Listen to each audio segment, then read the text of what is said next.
경상북도 포항의 한 제철소. 연간 1,500만 톤의 철강 제품이 생산되는 거대한 철의 요람이다.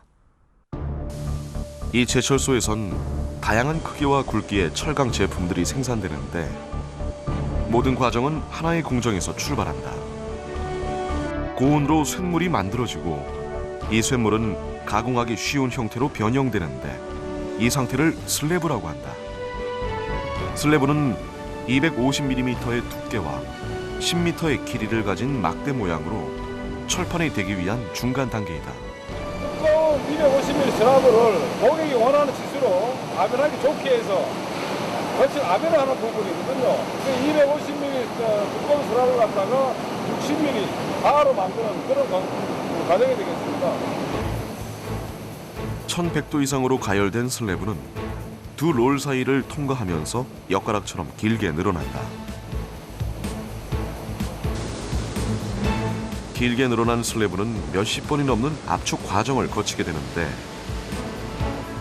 이 과정을 거치면 원래 길이보다 1.5배 가까이 늘어나고 두께도 더 얇아진다.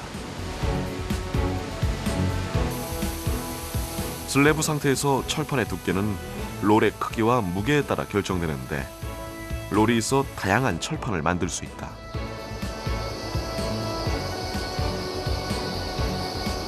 최종적으로 얇아진 철판은 자동으로 롤에 감기는데 이때의 두께는 1mm에서 30mm 사이 다양한 두께로 재탄생된다. 이 얇게 변한 철판은 세계로 수출되거나 전국 각지로 뻗어나가 여러 산업에 이용된다. 정식 건물이라든가 우리 가정가구, 그다음에 가정용품, 산업 전반에 걸쳐서 다 사용되고 있습니다. 철판이 만들어지는 아변 과정에서 제일 중요한 과정은 아변 롤 과정. 이 과정에서 아주 중요한 역할을 하는 부품이 있다. 롤의 원활한 회전을 돕기 위해 롤을 지지해주는 역할을 하는 롤 초크.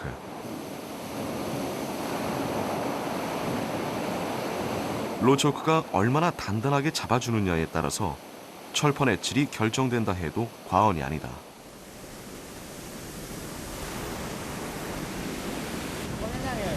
이 하중을 몇 톤 정도 받습니까 지금? 홈으로 보면 한 4,000톤 정도. 4,000톤의 하중을 받는 돌을 지지하고 있어야 되니까 그 하중에다가 정밀도를 유지를 해줘야 되는 게 롤초크 역할입니다. 롤 초크는 고장이 나면 공정이 아예 멈출 만큼 중요한 기계다.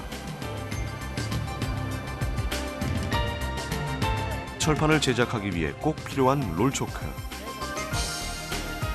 수입품에 밀리지 않는 품질과 기술로 세계 속에 우뚝 선 기능인.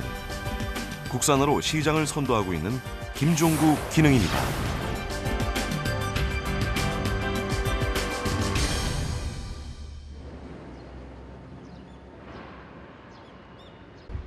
경상북도 포항에 위치한 롤초크 제작 공장. 롤초크의 국산화가 이루어진 곳이다.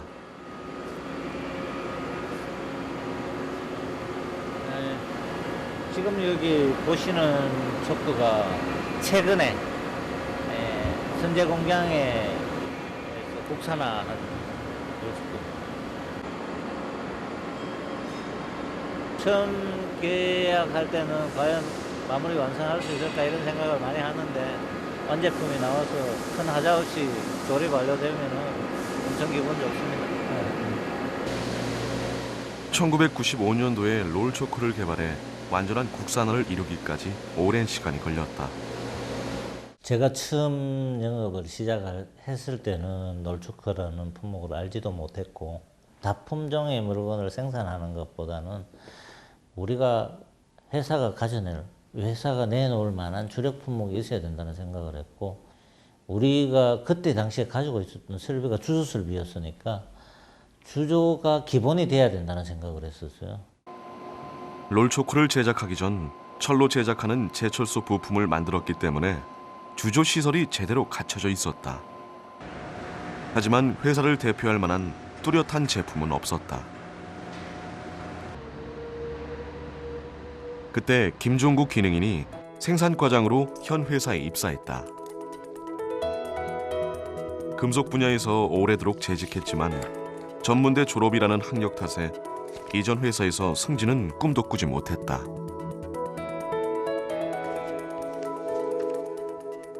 지금 가지고 있는 자료들은요, 다 제가 아주 옛날에 기술 업무를 할 때 쓰던 자료들입니다.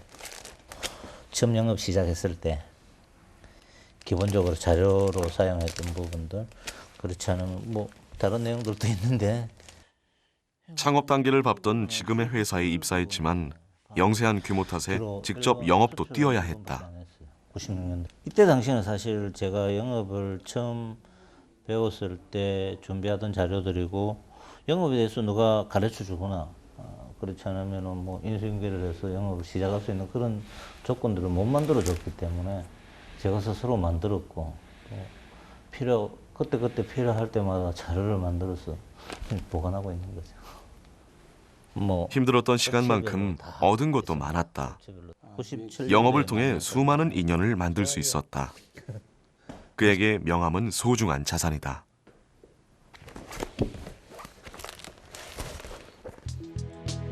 영업으로 맺은 인연은 사람뿐만이 아니다.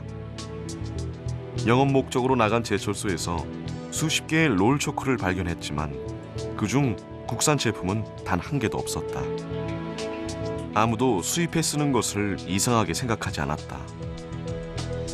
당시 롤초코 시장은 일본 제품이 완전히 장악한 상태였다. 가격은 기계 하나당 1억 원을 호가했고 공장을 건설하면 롤초코 비용만 150억 원이 넘을 정도였다. 그때 이제 제철소가 많지 않아서 국내에서 개발하기는 여력이 안 되고 또 수요도 적고 해서 전량 수입에 의존을 했었죠. 제품이 좀 복잡해서 도면 확보도 안 되고 그다음에 이제 소재부터 시작해서 만들기가 어려웠고 또 시설이 여러 가지 많이 확보돼야 되기 때문에 좀 그 당시에 좀 많이 영세했죠. 아무도 뛰어들지 않은 롤초코 시장에 발을 들인 건 엄청난 도전이었다. 성공한다는 일념 하나로 롤초코 제작을 위해 공장을 세웠고 가공 기계도 새로 들였다. 첫 롤초코가 세상에 나왔지만 품질은 기대 이하였다. 해답을 찾은 건 주조 공장이었다. 롤초코가 만들어지려면 뼈대를 만드는 쇳물이 가장 중요하다. 지금은 롤초코에 알맞은 쇳물을 만들어내기 위해서 쇳물의 성분을 분석하는 작업이 당연시됐지만 예전엔 숙련된 기능공들의 손을 믿어야 했다. 롤초코에 맞는 비율이 따로 있었지만 숙련공들은 경험으로 쇳물을 만들었다. 사람들이 이 고정관념이 있어가지고 옛날 사람들 배워서 그러다 보니까 그걸 좀 바꿔야 되는데 그렇지 않고 자기 고집들만 가지고 하다 보니까 이제 많이 트러블이 있을 수 있고 제품 자체에 문제도 많이 생기고. 롤초코의 경우 일반 철보다 강하고 수명이 긴 합금광으로 만들어지기 때문에 철을 녹인 쇳물에 다른 성분이 섞여 들어간다. 쇳물에 적합하지 않은 성분들이 대량으로 들어가 있으면 불량품이 생기기 때문에 롤초코 생산이 아예 불가능하다. 쇳물이 담긴 용해로를 기울여 레이들 안으로 펄펄 끓는 고온의 쇳물을 담아내면 용해로에서의 작업은 끝이 난다.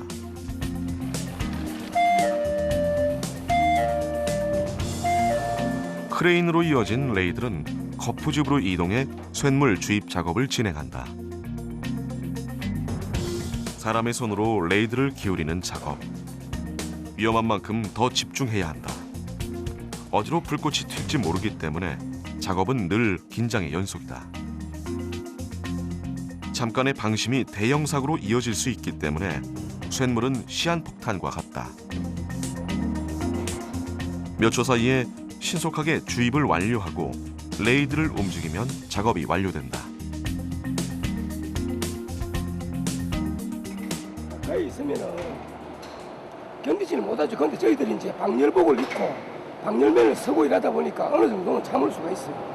가위바도 이 용에 물을 붓다 보면은 약 한 달 쓰면은 이 정도 돼요. 이거 오늘 처음 가는 거거든요. 근데 이래 보니까 쇳물 주입이 끝난 거푸집은 옮겨져 자연 건조된다.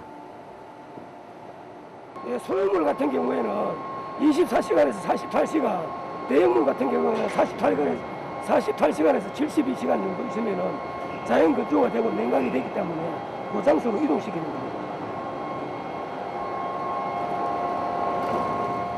건조가 끝나면 해체 작업을 위해 거푸집을 옮기는데 거푸집 자체가 크기 때문에 작업은 굴착기로 진행된다. 해체된 거푸집을 분해하면 모래에 덮인 제품이 보이는데 거푸집은 화산재로 된 검은 모래로 제작되기 때문에 고온의 쇳물에서도 형태를 유지할 수 있다. 이렇게 해체된 제품은 겉면의 모래를 떼어내는 작업을 거치게 되고 주조 공정이 마무리된다.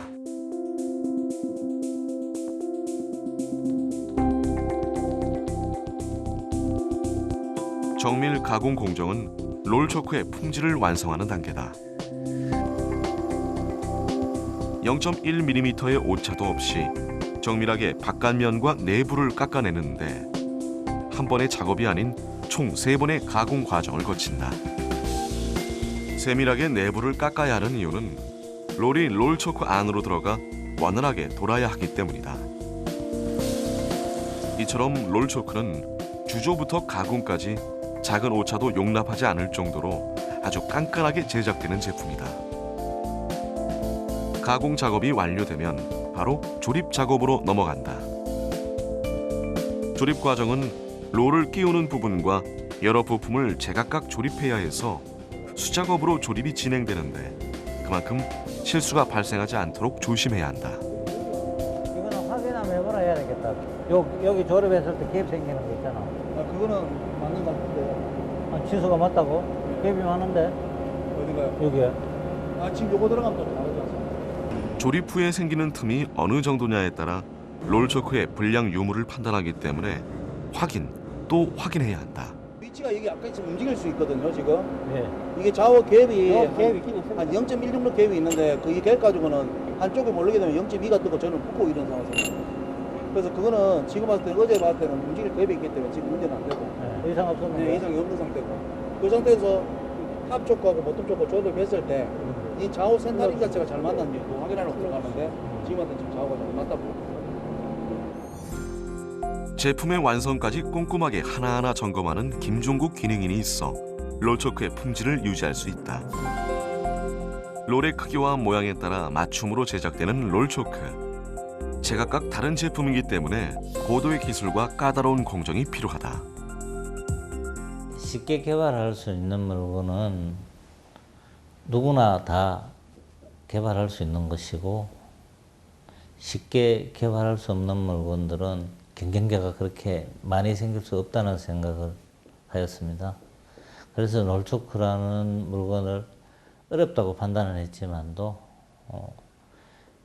노력 결과에 따라 가지고 우리가 항상 먼저 개발하고 앞서갈 수 있고 또 그 촉구 시장을 우리가 먼저 선점할 수 있다고 그렇게 생각을 하였습니다.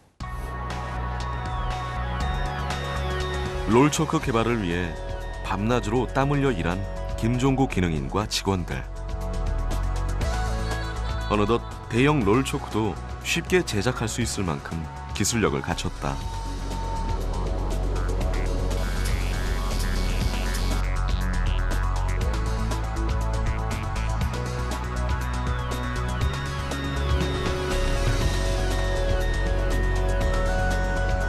늘 꿈만 꾸고 있던 국산화의 순간이 눈앞에서 실현된 순간 모든 것을 다 가진 기분이었다. 수입품보다 물건이 더 우수해 보인다는 말을 들을 때가 제일 뿌듯하죠. 한 8년도 정도 돼서는 어디 가도 롤초크 전문 메이커로서 지금 우리가 98년도에 제작 가능한 품목 중에는 전문 메이커로서 내놓더라도 품질상의 어떤 문제는 발생하지 않았다고 생각했기 때문에 납품하고 난 다음에 그런 칭찬을 들었어요. 정말 그 지금까지 고생했던 부분들, 개발할 때 겪었던 애로사항 이런 부분들이 한꺼번에 다 날아가는 그런 기분이었어요.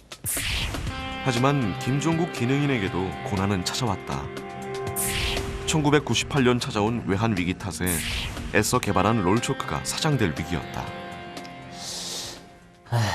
그 얘기는 좀 뒤돌아보면은 글쎄 어떻게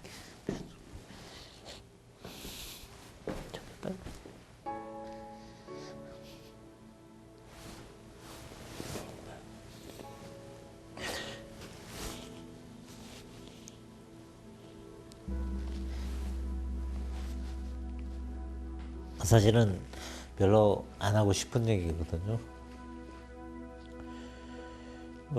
저 혼자 힘들었던 부분들은 아니고 다 같이 힘들었으니까 어려운 과정이지만도 별로 하고 싶은 얘기는 아니고. 롤초크를 개발하기 위해 빚을 내 공장을 확장했지만 그 빚은 2배, 3배로 부풀어 회사의 발목을 잡았다. 국산화를 코앞에 두고 무너지는 자신에게 화가 났다. 가만히 앉아 있을 수만은 없었다. 이제 아무래도 회사가 좀 위축이 되다 보니까 뭐 정확한 제품을 만들어내야 되는데 한두 번 실수도 하게 되고 그런 물건들이 생기면 아무래도 이제 고객사 측에서 크레임을 거니까 이사님 직접 가셔가지고 무릎 꿇고 비셨다는 적도 있으시고. IMF 때 같은 경우에는 뭐 모든 기업이 다 어려웠겠지만 저희도 마찬가지였고요. 그래서 민원 감축이라든지 이런 부분을 생각했던 부분도 있었고요. 근데 대표님께서 그런 부분을 반대를 많이 하셨고요. 그래서 임금 삭감이라든지 급여를 3개월, 4개월씩 체납됐다가 받으면서도 직원들 많이 설득해 주셨고. 하늘이 무너져도 솟아날 구멍은 있었다. 수출로 눈을 돌리자 해결책이 보였다. 좋은 품질, 저렴한 가격을 무기로 밤새워 일하며 수출 시장을 뚫었다. 그 결과 외환 위기를 기점으로 수출은 폭발적으로 늘었고 품질을 인정받아 다시 일어설 수 있는 계기가 되었다.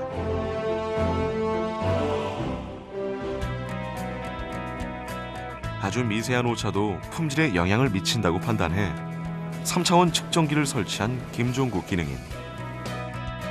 가공기계를 하나 더 살 수 있을 만큼 비싼 기계였지만 품질을 위해선 옳은 선택이라 생각했다. 1000분의 1mm까지 가공할 수 있는 기계입니다. 1mm를 1000 조각을 내놓고 측정할 수 있다고 이렇게 보시면 됩니다. 1000분의 1mm. 눈으로 확인할 수 없는 오차지만 김종국 기능인에게 이 수치의 의미는 남다르다. 꼼꼼하게 최대한 오차를 줄여 품질을 지킬 수 있는 최선의 수치이기 때문이다. 위기 속에서 불황을 이겨낸 건 품질을 지키기 위한 김종국 기능인의 꼼꼼함 때문이었다.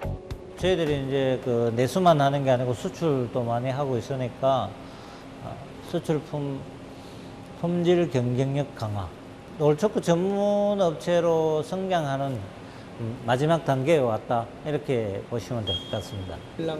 이젠 독일, 미국을 비롯해 10여 곳이 넘는 나라에 가격과 품질을 무기로 롤초크를 수출하고 있다. 저는 이 초크를 개발을 하면서 그 실패를 하지 않는 길은 정확한 원인 분석이라고 봐요. 한 번의 실패는 할 수도 있습니다. 할 수도 있고 포기는 할 수 없는 거 아닙니까? 일단 어떤 물건을 거래선과 제작을 계약을 하면은 완성된 물건을 납품하는 데 의무가 있습니다. 그 의무를 지키기 위해서는 한 번 실수는 용납이 되지만 두 번, 세 번으로 가면 납기도 못 지키고 품질도 문제가 되고 또 영원히 못 지키게 되면은 거래가 끝나는 것 아닙니까? 표면에 결함이 있는지 확인하는 마지막 검사 단계. 자성을 띤 분말을 분사시켜 결함을 찾는 작업이 진행 중이다. 롤초크 작업 중에만 3번이 넘는 검사 과정을 거치는데 같은 실수를 반복하지 않기 위해 끊임없이 확인하는 과정이다. 결함을 찾아내는 겁니다. 이 표면에 크랙이 그러니까 쉽게 말해서 깨져 있는지 안 깨져 있는지, 이 새에 모래 같은 게 있을 수도 있고요. 그리고 이 모서리 쪽에는 깨질 수도 있거든요. 이렇게 보시면은 이게 크랙이라고 보시면 되거든요. 진하게 이렇게 나오지 않습니까? 손으로.